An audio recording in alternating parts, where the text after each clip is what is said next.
हर नई मॉम कुछ ना कुछ मिस्टेक्स तो ज़रूर करती है। मैंने भी की थी। इसलिए मैं आपको कुछ ऐसी मिस्टेक्स बताने जा रही हूँ जिसे आप अवॉइड कर सकते हैं सो दैट आपकी मदरहुड जर्नी थोड़ी इजी हो जाए। Hi moms, welcome back to my channel. My name is Arshi and I am a mom of two. So mistake number 1, सब कुछ खुद करना चाहना। मतलब जो नई मॉम्स होती है ना, हम हर काम खुद करना चाहते हैं, कुकिंग भी, क्लीनिंग भी, बच्चे की केयर भी। लेकिन स्टार्टिंग का जो हमारा टाइम होता है ना, जो पोस्टपार्टम टाइम होता है, इनिशियल 40 डेज या 3 मंथ्स, वो हमारी बॉडी के लिए, हमारे लिए जो न्यू मॉम्स होती हैं उनके लिए बहुत ही ज़्यादा क्रिटिकल टाइम होता है। उस टाइम हमने एक बेबी को बर्थ दिया है, एक बेबी बॉर्न हुआ है, हमारी बॉडी से वीक होती है, हमारी बॉडी रिकवरी मोड में हो रही होती है। ऊपर से एक बच्चा है जिसकी फीडिंग की पूरी जिम्मेदारी हमारे ऊपर है, और उसके बाद हम और भी काम करना चाह रहे हैं, तो ये सिर्फ हमारी बॉडी पे और ज़्यादा स्ट्रेस डालता है। तो मैं ये कहूँगी कि जो स्टार्टिंग का इनिशियल टाइम होता है ना, उसमें आप जो कोई और काम नहीं कर सकता, जैसे कि फीडिंग, वो कोई काम और नहीं कर सकता, वो आपको ही करना है।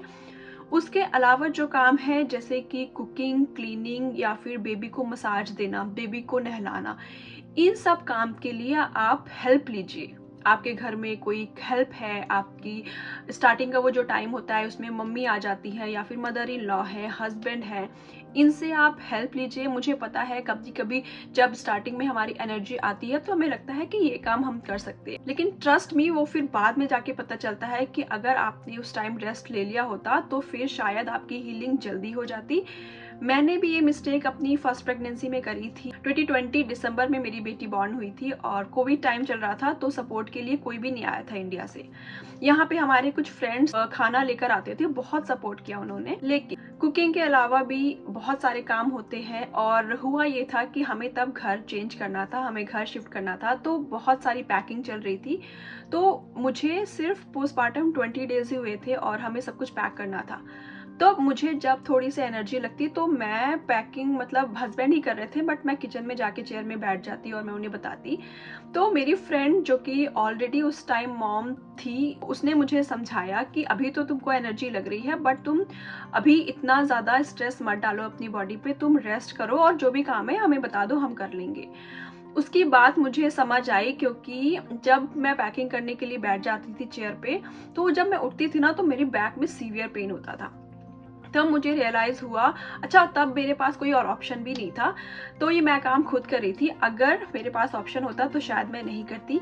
और ये चीज़ मैंने अपनी सेकंड प्रेगनेंसी में करेक्ट करी। सेकंड प्रेगनेंसी में मेरे इन लॉज आए हुए थे यहाँ पे, मेरी मदर इन लॉ ने सब कुछ संभाल लिया था, और मैंने सिर्फ रिकवरी में अपना, मैंने अच्छे से रेस्ट लिया उस टाइम पे, अपनी रिकवरी पे ध्यान दिया। जस्ट मी, जो सेकेंड टाइम मेरी हीलिंग थी वो ज़्यादा बेटर थी। तो आपको सब कुछ खुद करने की ज़रूरत नहीं है इनिशियल टाइम में, स्टार्टिंग के 2-3 मंथ। आई नो बाद में सब कुछ आपको ही करना है, जो भी आपका सपोर्ट है वो थोड़े टाइम के लिए है, वो फिर चला जाएगा। तो बेटर है कि स्टार्टिंग के 2-3 मंथ्स आप अपनी बॉडी को रेस्ट दीजिए, फीडिंग पे ध्यान दीजिए, अपने पे ध्यान दीजिए, अब जितना हो सके आप दूसरों से सपोर्ट लीजिए। मिस्टेक नंबर 2, अपनी हेल्थ पे ध्यान ना देना। एक होता ये है कि बच्चा आ जाता है, हमारे ऊपर एक नई रिस्पॉन्सिबिलिटी है, ऊपर से न्यू मॉम, जब पहला हमारा जब बच्चा होता है हमें कोई आइडिया नहीं होता, एक अलग हमारे ऊपर रिस्पॉन्सिबिलिटी होती है, जिसमें अक्सर हमारी हेल्थ निगलेक्ट हो जाती है, हम अपने पे ध्यान नहीं दे पाते हैं। स्लीप की मैं बात करूं तो वो तो गायब ही हो जाती है इनिशियल टाइम में, और एक्सरसाइज करने के लिए हमारे पास एनर्जी नहीं होती। आपको ये समझना है कि एक हेल्दी माँ ही हेल्दी बेबी को रेस कर सकती है, ठीक है ना। अब आपको करना ये है कि आपको अपनी हेल्थ पे ध्यान देना है, लाइक अपना फूड, आपको न्यूट्रिशियस फूड खाना है, गरम खाना खाना है और टाइम पे खाना है। स्टार्टिंग के 2-3 मंथ्स आप जंक बिल्कुल अवॉइड कीजिए, घर का बना न्यूट्रिशियस मील लीजिए, गरम खाना खाइए और टाइम पे खाइए। दूसरी चीज स्लीप की बात यह है कि बेबी को फीड करना है थोड़ी देर में, तो आपको ऑन स्ट्रेच आपको 4 से 5 घंटे की नींद नहीं मिल पाती स्टार्टिंग में। लोग बोलते हैं कि स्लीप व्हेन योर बेबी स्लीप्स, कि अगर बच्चा सो रहा है और हम भी सो जाएंगे तो हम अपने काम कब करेंगे। तो बात ये है कि इनिशियल डेज में बच्चा बहुत बार सोता है, छोटी छोटी नैप्स लेता है, बट बहुत बार सोता है। तो वो जो मॉर्निंग का एक टाइम होता है ना, जब बच्चा 4 से 5 के बीच में फीड लेके सो जाता है, फिर वो 8-8:30 उठता है, वो वाली टाइम आप सो जाइए। फिर एक आफ्टरनून में जब लंच करने के बाद जो आपका लंच टाइम होता है, उस टाइम भी बच्चा 12-1 बजे सो जाता है, तो उस टाइम भी आप लंच करके नैप ले सकते हैं। तो ऐसे छोटे छोटे नैप आप 2-3 अगर ले लेंगे तो ये बहुत है आपके लिए, मतलब रिकवरी के लिए बेटर है आपके लिए। फिर बात करूँ रात की, तो बच्चा जब 9:30, 10 या 10:30, 11 सो जाए, तो उसके सोने के बाद हमारी ये आदत होती है कि हम ऑलरेडी इतनी चीज़ों में ऑक्यूपाइड होते हैं, तो वो एक टाइम होता है तो हमें लगता है हम थोड़ी देर फ़ोन स्क्रॉल कर लें। तो इनिशियल डेज में लाइक 2 मंथ्स तक या फिर 40-45 डेज, डिपेंड कि आपकी हेल्थ कैसी है, आप कितने स्ट्रांग हो, उस पे आपको सोने से पहले अपना फ़ोन स्क्रॉल नहीं करना है। मैं ये कहूँगी कि सिर्फ बेबी की फ़ोटो या वीडियोस के अलावा स्टार्टिंग के डेज में अपना फ़ोन मत चलाइए। ट्रस्ट मी, अगर आप वेल रेस्टेड होंगे, आप सोएंगे, तो नेक्स्ट डे आपको ज़्यादा एनर्जी फील होगी। ये गलती मैंने अपनी फर्स्ट प्रेगनेंसी में करी थी कि मैंने अपनी स्लीप पे इतना ध्यान नहीं दिया, जिसकी वजह से मैं इतने दिन तक टायर्ड रही। मैंने अपने खाने पे ध्यान नहीं दिया, मैंने अपने सोने पे ध्यान नहीं दिया, जिसकी वजह से मेरी रिकवरी, दो इट वाज नॉर्मल डिलीवरी, फिर भी मुझे ऐसे लग रहा था कि सी सेक्शन वाली जो मॉम्स हैं जिन्होंने डिलीवर किया है विया सी सेक्शन, उनकी रिकवरी मुझसे पहले हो गई है। मेरी रिकवरी इतने डेज लगे मुझे, मतलब ऐसे लग रहा था कि 6 मंथ्स तक मेरी रिकवरी चलती रही, इतना टाइम लगा मुझे। एंड सेकेंड डिलीवरी में मैं लाइक 30-40 डेज के बाद मैं ठीक थी। 40 डेज के बाद, मतलब यहाँ मेरे इन लॉज थे तो हम घूमने वगैरह गए थे, मतलब इतना फर्क था मेरी डिलीवरी में। आपको अपने फूड का ध्यान रखना है, आपको अपनी स्लीप का ध्यान रखना है। और बात करें एक्सरसाइज की, तो आपको अगर लग रहा है कि आपके पास एनर्जी है, लाइक आफ्टर 40-45 डेज, जब आपके डॉक्टर अलाउ करे कि आप थोड़ा सा वॉक कर सकते हैं, एक्सरसाइज का मतलब नहीं, मैं ये नहीं कह रही कि आप जिम जाइए, जिम ज्वाइन कर लीजिए, बिल्कुल भी नहीं, सिर्फ थोड़ा सा वॉक करना है। अगर आपके नियर बाय कोई पार्क है या फिर अपने घर के छत पे जहाँ पे सुबह धूप आती है, तो सुबह ब्रेकफास्ट करके बच्चे को फीड करा के, जब तक बच्चे की कोई और मसाज कर रहा है, बच्चे को कोई नहला रहा है, तो आप 15-20 मिनट्स के लिए अपने छत पे या नियर बाय पार्क में उस टाइम निकल जाइए। आप थोड़ा सा धूप ले लीजिए एंड 10 मिनट्स वॉक कर लीजिए। मेरे साथ थोड़ा सा पोस्टपार्टम ब्लू सा दोनों टाइम हुआ, तो डॉक्टर ने मुझे ये बोला कि आप घर पे रह के भी हो जाता है, आप इतने टाइम से बाहर नहीं निकले तो आप बाहर जाइए। एंड स्पेशली जो लोग बहुत सोशल होते हैं एंड सडनली बेबी आ जाता है, उन लोगों के लिए तो बहुत ही ज़्यादा ज़रूरी है। आप अपनी कंडीशन देखिए, अपना वेदर देखिए कि बहुत ज़्यादा ठंड तो नहीं है, बहुत ज़्यादा गर्मी नहीं है, तो उसके अकॉर्डिंग आप मॉर्निंग में थोड़ी देर के लिए नियर बाय पार्क या फिर अपने रूम से बाहर आप जाइए, आपको बहुत ज़्यादा डिफरेंस फील होगा। नेक्स्ट मिस्टेक इज इंटरनेट पे ओवर रिसर्च करना। जब हमारा न्यू बेबी आता है एंड बहुत सारी चीज़ें होती हैं जो हमें पता नहीं होती हैं, एज अ न्यू मॉम कुछ ना कुछ चीज़ें हो रही होती है बेबी के साथ, उसको गैस हो जाती है, कॉलिक का प्रॉब्लम हो जाता है, उसके पुप्पू का कलर चेंज होता है, तो आपको बहुत ज़्यादा रिसर्च नहीं करना है, क्योंकि ओवर रिसर्च से कन्फ्यूजन ही बढ़ता है। अगर आपको कुछ समझ में नहीं आ रहा है तो आप अपने जो घर के बड़े हैं या फिर आप अपने डॉक्टर से बात कर सकते हैं। नेक्स्ट मिस्टेक इज अपने बच्चे को दूसरे बच्चे से कंपेयर करना। इस दुनिया में जितने लोग हैं सब लोग अलग है, सबकी बॉडी अलग है, कोई चबी है, कोई स्लिम है, कोई भी एक जैसा नहीं है।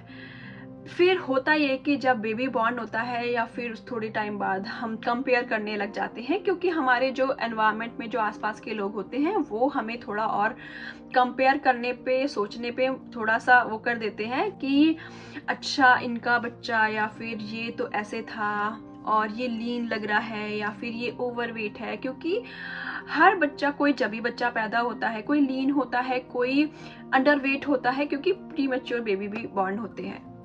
तो आपको अपने बच्चे को किसी से कंपेयर नहीं करना है, हर बच्चा अलग होता है। मैं अपने फर्स्ट बॉर्न की बात करूं तो ऑलमोस्ट 4 से 5 या फिर 6 मंथ्स तक बच्चे बिना सपोर्ट के बैठने लगते हैं। बट मैं नाया की बात करूं तो वो 7-8 मंथ्स तक वो बिना सपोर्ट के नहीं बैठी थी। क्यों? क्योंकि उसकी नेक जो थी वो स्टेबल नहीं थी। क्यों? क्योंकि उसका हेड बड़ा था। क्यों? क्योंकि मेरे हस्बैंड का हेड बड़ा है और अनाया मेरे हस्बैंड पे गई है, लाइक बहुत बड़ा नहीं, मतलब थोड़ा सा बड़ा, तो उसका हेड थोड़ा सा बड़ा था, तो हेड स्टेबल होने में टाइम लग रहा था। तो जैसे ही उसका हेड स्टेबल हुआ, उसका हेड कंट्रोल में आया, उसने बैठना स्टार्ट कर दिया बिना सपोर्ट के। अब घर से प्रेशर आ रहा था, मतलब घर वाले पूछते ही हैं, लेकिन एज अ न्यू मॉम हमें बहुत ज़्यादा फील होता है छोटी छोटी बातें, क्योंकि हम ऑलरेडी वीक होते हैं, हमारे इतने हार्मोन्स अप एंड डाउन होते हैं, तो उसमें अगर कोई थोड़ी सी भी चीज़ हमारे बच्चे को कह देना तो हमें बहुत ज़्यादा फील होती है। तो मेरे साथ भी ऐसा हो रहा था। हालांकि मुझे ये बात पता थी कि ऐसा क्यों है, वो क्यों अभी सपोर्ट लेके नहीं बैठती, लेकिन मुझे बार बार एक्सप्लेन करना पड़ रहा था। अब बात करें अपने सेकेंड बॉन्ड की, वो लीन है। अच्छा, लीन है, अब इसमें भी मुझे काफ़ी सुनना पड़ा था जब मैं इंडिया गई थी। वो लीन क्यों है? क्योंकि मैं लीन पैदा हुई थी, मैं अपने टीन एज तक लीन ही थी। अभी सिर्फ प्रेगनेंसी में मेरा बहुत ज़्यादा वेट बढ़ जाता है, अदरवाइज मैं लीन ही थी, मतलब बहुत ज़्यादा मैं ओवर वेट या बहुत ज़्यादा मेरा वेट नहीं रहा है। अब इज़ान मेरे पे गया है तो वो भी लीन ही होगा, अब मेरा बच्चा है मेरे पे गया है तो वो भी लीन ही होगा। वो खाता है सब कुछ अच्छे से, सोता है, खाता है, मिल्क भी फिनिश करता है सब कुछ, लेकिन वो लीन है। जब मैं अपने एक बच्चे को अपने दूसरे बच्चे से कंपेयर नहीं कर सकती, तो फिर मतलब आप किसी और से, दूसरे के बच्चे से तो बिल्कुल ही कंपेयर मत कीजिए। मेरे 2 बच्चे हैं एंड दोनों बिल्कुल ही अलग है। तो कंपेयर करने से सिर्फ गिल्ट और स्ट्रेस बढ़ता है, तो बिल्कुल भी कंपेयर करने की ज़रूरत नहीं है। हर बच्चे के माइलस्टोन का अपना टाइमलाइन होता है, हर बच्चा अपने टाइमलाइन पे अपनी चीज़ें कर लेता है। बहुत सारे बच्चे हैं जो कि 2.5 साल में जिन्होंने बोलना स्टार्ट किया, 3 साल में बोलना स्टार्ट किया, बहुत सारे बच्चे हैं जिन्होंने 1.5 साल में चलना स्टार्ट किया। तो सब कहीं ना कहीं अपने टाइम पे अपनी चीज़ें कर लेते हैं। हाँ, अगर आपको कोई कंसर्न लग रहा है कि भाई बहुत टाइम हो गया ऐसा नहीं हो रहा, तो बिल्कुल आप अपने डॉक्टर से बात कीजिए। नेक्स्ट मिस्टेक इज अपने इमोशंस को एक्सप्रेस ना करना। अब मैं बात करूं, जब इनिशियल टाइम होता है ना, हम बच्चा डिलीवर करके हॉस्पिटल से घर आए होते हैं, स्टार्टिंग के 1 मंथ बहुत टफ होता है as a new mom, and as a first time mom बहुत ज्यादा टफ होता है। होता ये है कि किसी ने कुछ बोल दिया या फिर हम खुद स्ट्रेस ले रहे हैं बच्चे के साथ, बच्चा सो नहीं रहा है, रो रहा है, और अक्सर लोग बोल देते हैं कि शायद बच्चे का पेट नहीं भर रहा, बच्चा भूखा है, तो वो हमें ज्यादा फील होता है। हालांकि हम अपनी पूरी कोशिश कर रहे होते हैं और हमने भी कहीं ना कहीं वो गिल्ट आ जाता है। तो ऐसे में हमने पोस्टपार्टम ब्लूज, पोस्टपार्टम डिप्रेशन, बहुत एंजाइटी, रोना आना, गुस्सा आना, वो सब होता है। तो सबसे पहले तो आपको अपना एक सपोर्ट तैयार रखना है। मैंने एक वीडियो बनाई थी जिसमें मैंने बताया था कि डिलीवरी से पहले मॉम टू बी को क्या प्रिपरेशन करनी चाहिए, क्या मिस्टेक नहीं करनी चाहिए, तो उसका लिंक मैं डिस्क्रिप्शन बॉक्स में या फिर आई बार में दे दूंगी। तो उसमें मैंने एक ये भी पॉइंट बताया है कि आपको अपना एक सपोर्ट तैयार रखना है। वो कोई भी हो सकता है जिससे आप अपनी दिल की बात कर सकते हो, जो आपको समझे। वो आपकी मॉम हो सकती हैं, आपकी मदर इन लॉ हो सकती हैं, आपके हस्बैंड हो सकते हैं। तो अगर जैसा आप फील कर रहे हो ना, अपने दिल में रखने के बजाय ना आप उनसे शेयर कीजिए। आपको जैसा फील हो रहा है आप उनसे बात करिए कि आपको ऐसा हो रहा है, क्योंकि बहुत टाइम तक जब हम अपने इमोशंस को दबा के रखते हैं ना, एक दिन ऐसा आता है कि हमारा पूरा इमोशनल बर्स्ट आउट होता है और फिर चीज़ें थोड़ा ख़राब हो जाती हैं। तो ऐसा ना हो, इसलिए आपके दिल में जैसा चल रहा है, आप जैसा फील कर रहे हो, आप वो शेयर कीजिए। आपके पास कोई नहीं है तो कोई एक फ्रेंड होगी जिसको ऑलरेडी मदरहुड का एक्सपीरियंस होगा, आप उससे बात कर सकते हैं, उसको बताइए। एंड अगर आपके पास कोई भी नहीं है तो आप मुझसे बात कर सकते हैं, आप मुझे डीएम कीजिए, मैं आपकी ज़रूर हेल्प करूंगी। ये थी कुछ मिस्टेक्स जो अगर आप अवॉइड करेंगे, नहीं करेंगे एज अ न्यू मॉम, तो शायद आपकी जो मदरहुड जर्नी है, जो कि ऑलरेडी एग्जॉस्टिंग है, 24/7 डिमांडिंग है, वो शायद थोड़ी सी इजी हो जाए। सो अगर आपको मेरी ये वीडियो हेल्पफुल लगी हो तो please like, comment and subscribe my channel. मिलते हैं आपसे नेक्स्ट वीडियो में। Thank you for watching.